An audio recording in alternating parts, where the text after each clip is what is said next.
এবার আপনাদের পানিহাটির ছবি দেখাবো। ভাগাড় বন্ধ থাকায় আবর্জনা স্তূপের পাহাড় পানিহাটি পুরসভা এলাকা জুড়ে। দেখুন সেই ছবি।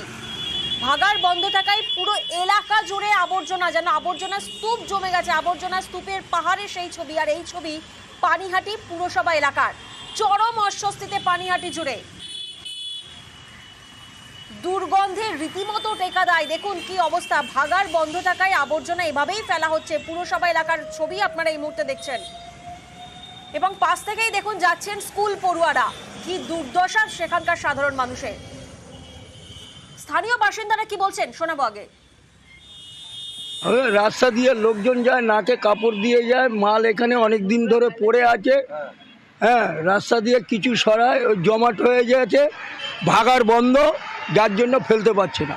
অনেক অসুবিধা, গন্ধ জমে আছে, 10টা পাবলিকই বলছে এই অসুবিধা, লোক যায় ছুটু ফেলে, নোংরা দেখে ঘেন্না করে, এইটাই আর কি আমার অসুবিধা। আসছে খরিদ্দার, আসছে নোংরা কিরকম একটু ভাব পড়ে আর কি। সুবীর এই মুহূর্তে আমাদের সঙ্গে রয়েছেন, প্রতিনিধি সুবীরের কাছে একবার যাব সরাসরি।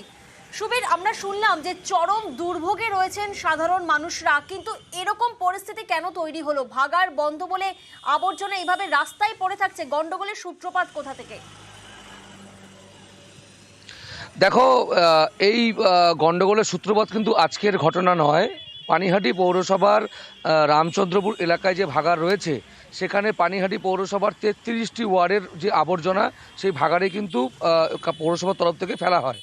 যেটা ঘটনার সূত্রপাত, অর্থাৎ যেই রামচন্দ্রপুর এলাকায় এই ভাগাড় রয়েছে, সেখানে কিন্তু জনবসতিপূর্ণ এলাকা এবং সেখানকার মানুষ ভাগাড়ের যেই দুর্গন্ধ, তার থেকে কিন্তু যে দূষণ ছড়াচ্ছে, তার থেকে কিন্তু তারা যথেষ্ট অস্বস্তির মধ্যে পড়েছেন এবং দীর্ঘদিন ধরে পানিহাটি পৌরসভাকে জানানো সত্ত্বেও কোনো রকম সুরাহা কিন্তু তারা পাচ্ছেন না।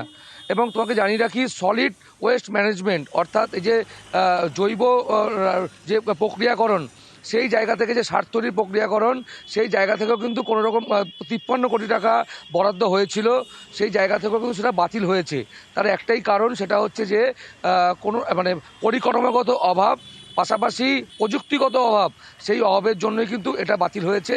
এবং তার জেরে পানিহাটি পৌরসভার 33 যে ওয়ার্ড রয়েছে, 33টি ওয়ার্ড, সে 33টি ওয়ার্ডের মানুষ যথেষ্টই সমস্যার সম্মুখীন। বিটি রোডের ধারে, অর্থাৎ পানিহাটি সুকচর রাজা রোড এলাকায় যে বিটি রোড, সেই বিটি রোডের ধারে বোঝাই যাচ্ছে যে দোষারোপ পাল্টা দোষারোপ চলছে, দুর্ভোগে রয়েছেন সাধারণ মানুষরা। কিন্তু পুরসভা কর্তৃপক্ষ, পৌরসভা থেকে কি বলছেন? তারা কেন কোনো পদক্ষেপ নিচ্ছেন না? দেখো, পৌরসভার জায়গা থেকে দায় এড়িয়ে যাচ্ছেন। তারা বলছেন, বা ভাগাড় উচ্ছেদ কমিটি যারা আন্দোলন করছেন, যারা ময়লার গাড়ি ভাগাড়ে ঢুকতে দিচ্ছেন না, তাদের উপরে দায় চাপিয়েছেন। কিন্তু এই যে মানুষের দুর্ভোগ, সামনে লোকসভা নির্বাচন, এবং সেই জায়গায় দাঁড়িয়ে এই যে পানিহাটিবাসী যারা এই আবর্জনার দুর্গন্ধে অতিষ্ঠ, তারা এই দূষণ ছড়াচ্ছে, স্কুল ছাত্রছাত্রী যারা রয়েছেন, তারা কিন্তু সেই ভাগাড়ের সামনে দিয়ে, আবর্জনার সামনে দিয়েই যাচ্ছেন এবং সেই জায়গা থেকে মানুষ মুখে কাপড় দিয়ে যাচ্ছেন। কাকে জানাবেন? কে সুরাহা করবে? কাউন্সিলর করবে? পুরপ্রধান করবেন? কেউ কিন্তু সুরাহা দিতে পারছেন না। তারা একজন আরেকজনের ওপর দায় সামলাচ্ছেন। যারা ভাগাড় উচ্ছেদ কমিটি, তারা কিন্তু তাদের জায়গা থেকে আন্দোলন চালাচ্ছেন, কিন্তু যারা প্রশাসন, অর্থাৎ পৌরসভার যারা আধিকারিক, তারা কিন্তু সেই ভাগাড় সমস্যা, যারা ভাগাড় উচ্ছেদ কমিটি হয়, সেদিকে নজর রেখো সুবীর।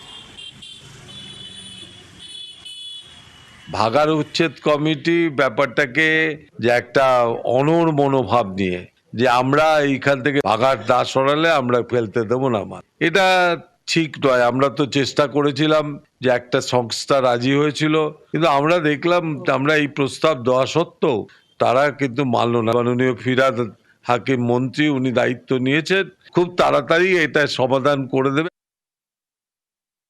রোডের উপরে যে ডাম্পিংগুলো আছে, আমরা পানিহাটি জনস্বার্থে আমরা সেগুলোকে কী করছি, এবং আমাদের পাশাপাশি যে সমস্ত বাড়িঘরগুলো আছে, তাদের স্বার্থ অনুযায়ী আমরা এটাকে আপাতত ডাম্পিং করতে দিচ্ছি। একটা মন্ত্রী সাহেবের সাথে, অর্থাৎ মিউনিসিপ্যাল অ্যাফেয়ার্সের মিনিস্টার ফিরহাদ হাকিমের সাথে মিটিং করার একটা আয়োজন করছে, এবং সেটা 4 দিন হোক, 7 দিন হোক, 10 দিন হোক, 15 দিন হোক করবে। যতদিন করবে কৃষি সিদ্ধান্ত না হয়, ততদিন পর্যন্ত ওরা ডাম্পিংটা বন্ধ রাখবে। একটা ভাগাড় নিয়ে সমস্যা চলছে দীর্ঘদিন ধরে, আমরা দেখেছি এই ভাগাড়ের সমস্যার সমাধান হচ্ছে না। নতুন নতুন প্রযুক্তি আসছে, কত কিছু আসছে, তো নতুন করে তো চিন্তা ভাবনা করার প্রয়োজন আছে। আর সেই সমস্ত না করে তারা যেমন নির্বাচনে জেতার জন্য যতটা সক্রিয় ছিল, নির্বাচন হয়ে যাওয়ার পরে কিন্তু আর কোনো সক্রিয়তা দেখা যাচ্ছে না। মানে মানুষ আবর্জনার ওপর দিয়ে হাঁটছে।